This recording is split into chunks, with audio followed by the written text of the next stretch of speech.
Hello students, मैं हूं ऋचिक, आपका मैथमेटिक्स एजुकेटर और मैं आज उम्मीद जेई टीम के फैकल्टीज के साथ बैठा हुआ हूं।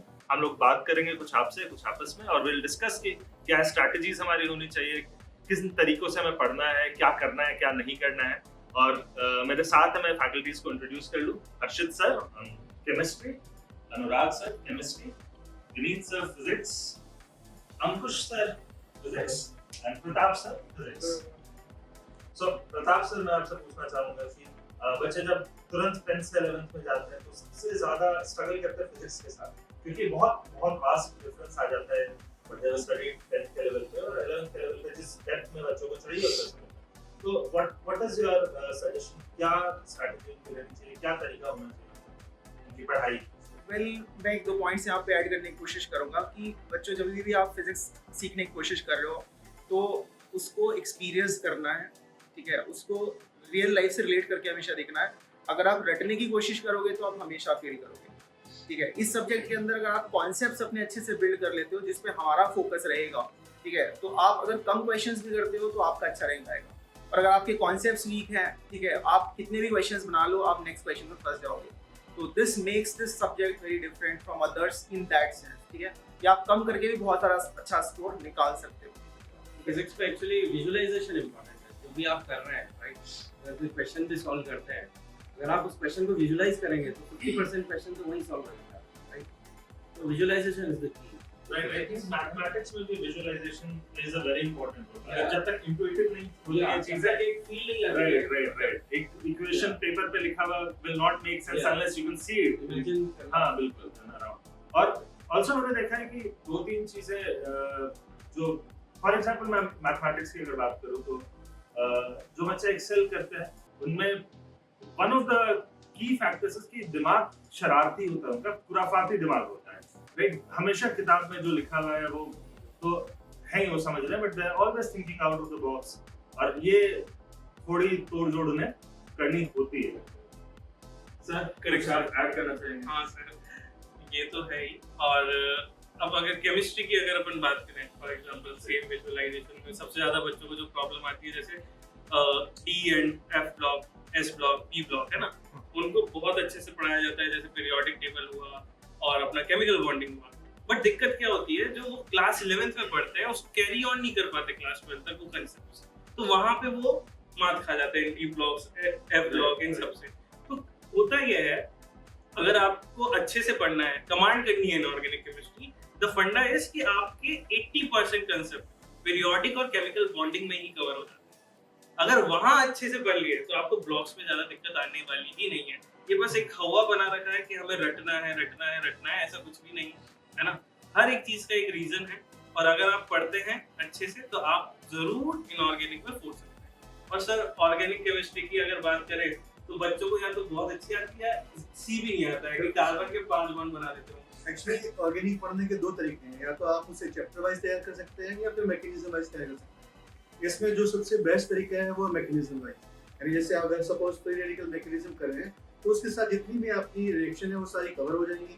और ऑर्गेनिक पढ़ते वक्त आपको एक चीज ये ध्यान रखनी चाहिए, आपको स्विचिंग आनी चाहिए, यानी आप इस चैप्टर से with the help of reagent, with the help of stereochemistry एक क्वेश्चन से दूसरे क्वेश्चन में स्विच कर सकते हैं, क्योंकि जो जेईई का पैटर्न है उसमें कई सारे क्वेश्चन क्लम्ब होके आते हैं। वो सिंगल क्वेश्चन नहीं पूछता, वो एक ही क्वेश्चन में आपसे एरोमेटिक दे देगा, उसमें रिएजेंट दे देगा और लास्ट में आपसे स्टीरियो के प्रोडक्ट पूछ लेगा। तो आपको बहुत सारे चैप्टर पे बहुत अच्छी कमांड होनी चाहिए ताकि आप क्वेश्चन में इजीली स्विच कर पाए। जब मैं स्टूडेंट था और खुद की प्रिपरेशन कर रहा था उस वक्त फिजिक्स में मेरा मैकेनिक्स चैप्टर बहुत ज्यादा वीक था, और आज मुझे पहली बार मौका मिला है कि मैं मेरी टीम से ये सीख सकूं अगर मुझे उस वक्त क्या प्रिपरेशन करनी चाहिए थी कि मेरा वो टॉपिक जो है बहुत स्ट्रॉन्ग हो जाता। तो मैं सर से पूछना चाहूंगा कि फिजिक्स में मैकेनिक्स को मैं किस तरह से बच्चों को तैयार करना चाहिए, या मैं अपने बचपन में किस तरह से उसको तैयार करता। एक्चुअली मैकेनिक्स में जो मेजर बच्चों को प्रॉब्लम आती है वो आती है प्रॉब्लम सॉल्विंग में। अब प्रॉब्लम सॉल्विंग में जनरली डिफरेंशिएशन, इंटीग्रेशन और कुछ ऐसे कॉन्सेप्ट्स इन्वॉल्व होते हैं जो कि बहुत डीपली शुरुआत में नहीं पढ़ाए जाते हैं। तो बच्चे क्या करते हैं कि उसी चीज की वजह से उनका प्रॉब्लम सॉल्विंग वीक हो जाता है और वो गिव अप कर देते हैं, और वहीं से उनका फिजिक्स वीक होने लगता है, जिनका भी होता है। तो इसके लिए मैं सिर्फ ये बताना चाहूंगा कि बेसिक मैथमेटिक्स में वैसे पढ़ाते तो हम बहुत कुछ हैं, लेकिन उसके बहुत ही मतलब 10 to 20% चीजें ही आपको प्रॉब्लम सॉल्विंग में यूज आती हैं। तो हम पूरा ना देखकर सिर्फ उन बेसिक चीजों पे अगर फोकस करें और प्रॉब्लम सॉल्विंग से, इंटीग्रेशन डिफरेंशिएशन से इतना हमें डरना नहीं चाहिए। उसके बहुत ही बेसिक से चीजें अगर हमें पता हो तो भी हम कर सकते हैं।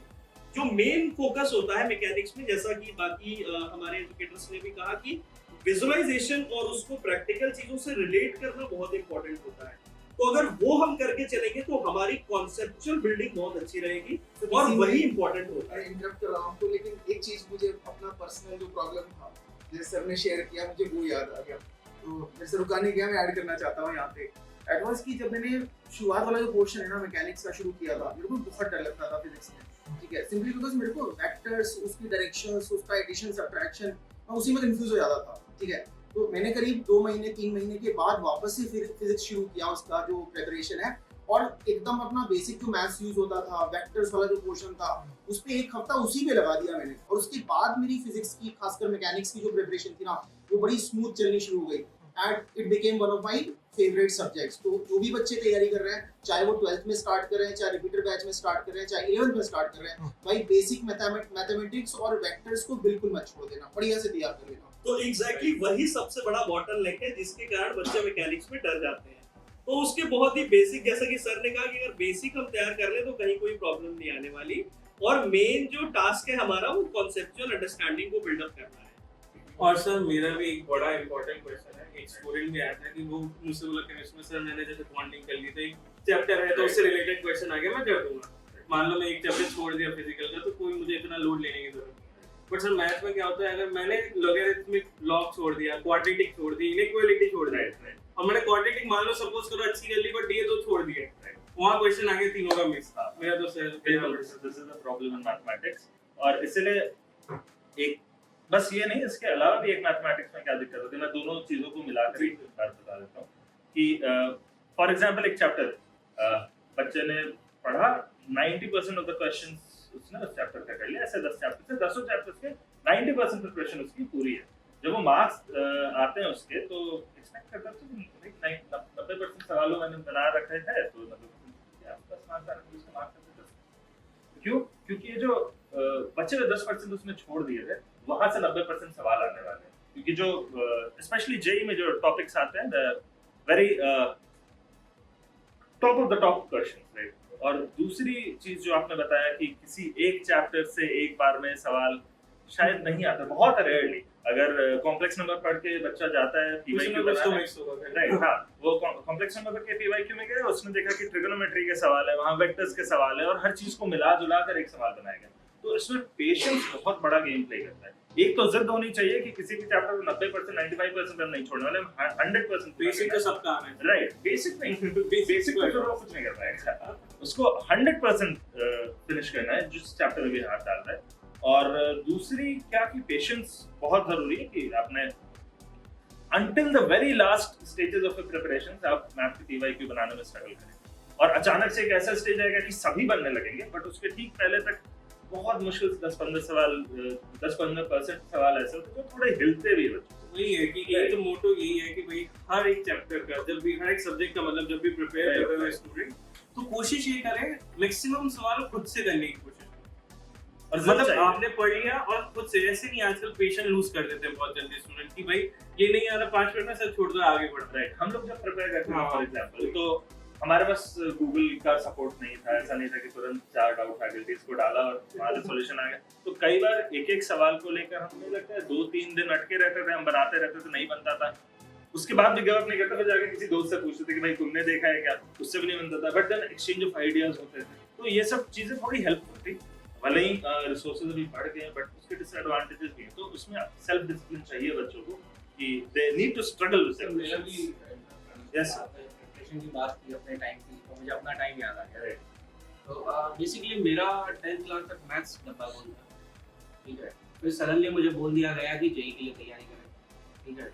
तो जेई में जो मैथ्स है बहुत ज़्यादा टफ होती है, राइट, मुझे ऐसा लगता है।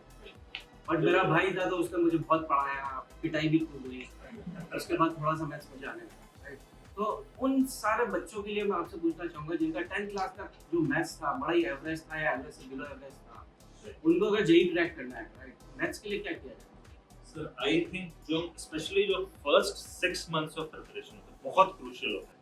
और उस समय बच्चों को अपने बेसिक्स पर काम करना चाहिए। कोई भी चैप्टर पढ़ रहा है, कुछ भी छोटी चीज चल रही है, तो एनसीईआरटी जैसी किताबों पर एक एक चीज को समझ के प्रो हो ही जाना है। हाँ, बेसिक्स अगर कवर्ड है, अगर फाउंडेशन स्ट्रांग है तो बिल्डिंग ऊंची जाती ही है।